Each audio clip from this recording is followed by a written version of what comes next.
Moi salue tout le monde. Comment oui, c'est Charles, c'est frère d'Artayan. Non bien, frère Charles, et ou même comment est? Nous là Jésus. Je dis à, nous avons déclaré que Jésus, c'est toute gloire, c'est pour Jésus. Comment échappons-nous en négligeant un si grand salut? La Bible déclare ça.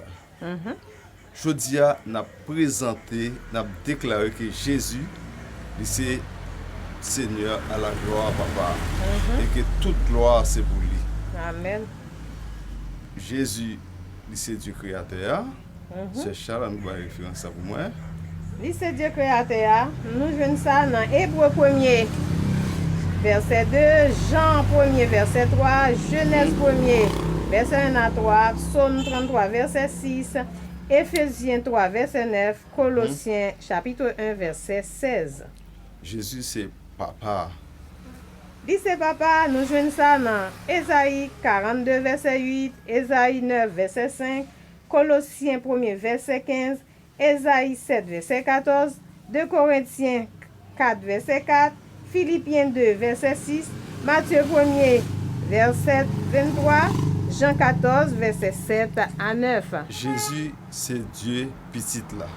Ça veut dire Jésus, c'est petit là. Lui c'est petit là, Hébreu 1er, verset 2, verset 5, Matthieu 21, verset 38, Colossiens 1er, verset 15, Hébreu 1er, verset 8, Ésaïe 9, verset 5, Ésaïe 7, verset 14, Luc 1er, verset 32, verset 33, Matthieu 1er, verset 23, Jean 14, verset 7 à 9. Jésus, c'est l'Esprit Saint.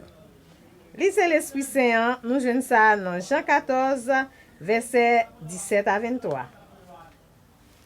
Jésus, c'est Seigneur, toute gloire, c'est pour lui. Toute gloire c'est pour lui. Hébreu 1er, verset 3, verset 6, 2 Corinthiens 4, verset 4, Jean 14, verset 1er, Ésaïe 42, verset 8. Toute langue doit confesser que Jésus, c'est Seigneur à la gloire du Père. Nous jouons ça dans Philippiens 2, verset 11, Jean 13, verset 13 et 1 Corinthiens 8, verset 6. Toute gloire, c'est pour Jésus. Amen. Toute gloire, c'est pour Jésus. Parce que c'est Papa,